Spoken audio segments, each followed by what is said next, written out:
John Cena faces off against Bray Wyatt and deprives us all of our Shield and Wyatt family match. Ooh.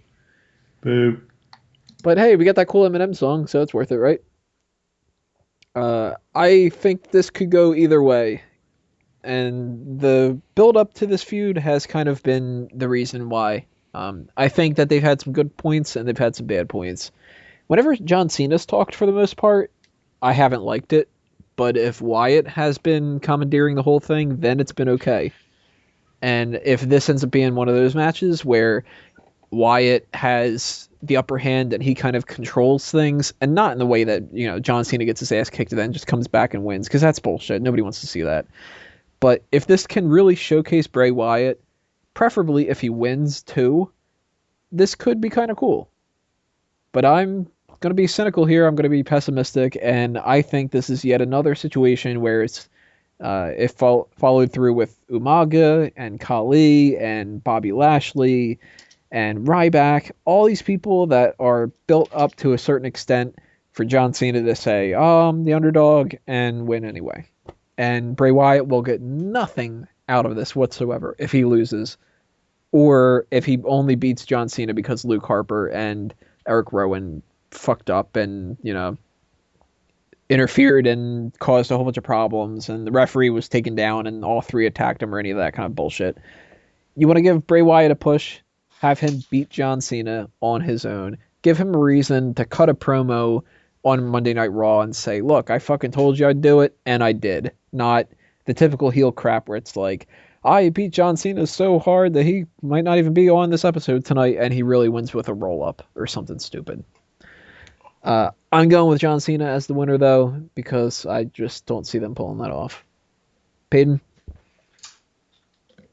This is just a wasted potential for both guys. I mean, John Cena, you could put him in there with so many people, and Bray Wyatt, like I said, the money match was Shield and the Wyatts, not this. This is a fine matchup. I'm sure they'll go out there and they'll do their best.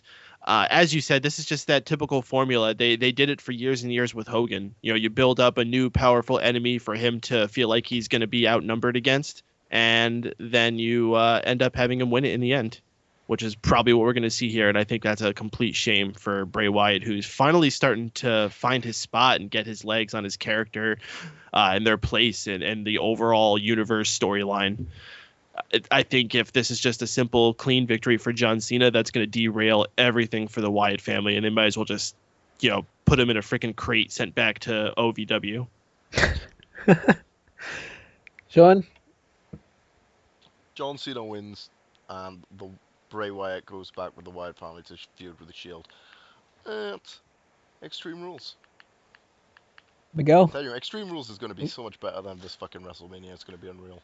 You don't think it's just going to be a bunch of rematches that aren't as good because we've already seen them? Anything's better than this fucking WrestleMania, man. Miguel? Slammiversary over this fucking WrestleMania. Well, first off, killing off a character has never stopped WWE from pushing them before. Just look at Ryback. In terms of... Alright, from a fan's perspective, I want to see the Wyatts win just because where does Cena go from here if he wins? Where does he go? They haven't really built up anybody else to really take over that spot for Cena. They've done such a great job building up Bray Wyatt as a great seedy villain for John Cena's clean cut, pretty boy image that I honestly think you could take this all the way to SummerSlam. I think you could build up something big between these guys. Maybe a steel cage matchup, maybe a last man standing matchup, something, build up to some type of gimmicky matchup.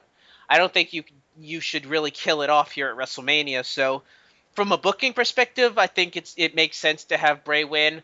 But this is WWE we're talking about. This is John Cena we're talking about. He doesn't lose the big matchups like this. So I think the cynic in me is just going to go with John Cena. Way go. More optimistic or same as everybody else? I'm same as everyone else. They could do so much good and give Bray Wyatt the win over John Cena. And you can always give John Cena the win back later, but they won't do that. John Cena's taking a back seat right now. WWE is probably really uncomfortable with that for once he's out of the main event picture. And because of that, there's no way they don't give him the win. And I don't understand why, because he's a guy that you could have be on the middle card for months and months and then put him in the main event whenever you want. He's stuck so high, you're not going to do any damage to him, but they're that paranoid that the end result is Bray Wyatt's going to get hurt in this feud. There was no need for it. It doesn't do anything for either guy. There's guys that Bray can have a better match with because he does have boring offense and John Cena can't sell for shit, so the match is going to be crappy in my opinion. And I'd rather him be wrestling with a Shield because at least you know you have a formula that works. Cena could be doing plenty of other things this year. I don't know who you'd put him in there. I would have preferred him and Undertaker than Brock Lesnar and Undertaker, but whatever. It is what it is, and wasted opportunity. I'm going to actually change my prediction now that we've been talking about it. I've been thinking about how WWE's built up the rest of the card. I think Cena's losing here, but I don't think he's going to lose in the way that we hope that he will. I think this is going to be those typical let's protect Cena kind of things, and we're going to see that whatever you call it, the scream or the shout or whatever that the Wyatt family does, and then the lights go out. We're going to see that, and the referee's going to be taken out by Harper and Rowan. And then we're going to have the Wyatt family, gang up on him. That way, even though John Cena loses, he has a reason to come out on Raw and just go, look, this whole thing was supposed to be about you coming through me and you stepping up as, a future top guy, but you can only do it with two other people. That's not, respectful and, bullshit. I want another match, but this time it's going to be a last man standing match or something like that, and that's how they get their next match. Because if Bray Wyatt wins, he doesn't really have that much of a reason to go for John Cena again. And if John Cena wins, he's just going to be like, fucking beat you. And Bray Wyatt coming after him and just going, well, fuck you, I want to beat you up again, will be kind of underwhelming. I think WWE is going to try to make any balance of heels and baby faces seem a little bit less obvious. And I'm going to talk about one of those points a little bit later on when we talk about the Daniel Bryan match. But you can't have too many people win here that are faces. And I think if they're going to give it to anything of these other matches, that they're going to twist it up and put a heel on top, it's going to be Wyatt. But they're going to do it in a half-assed way because that's what they do. At this point, in order to keep kayfabe, you would have to have the Wyatts run him over with a sledgehammer. Well, not a sledgehammer, a steamroller. Triple H will figure out a way to turn it into a car and run somebody over. Yeah, I saw some guy driving down the street in a sledgehammer the other day. What a cunt. One of them old classic sledgehammers that he restored. The one that he used on Booker T. Was that street legal sledgehammer? I'm drunk, alright? Screw you guys. His mechanic is Spark Plug Bob Holly.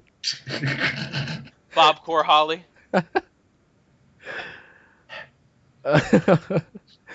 Alright, next up, Taker and Lesnar.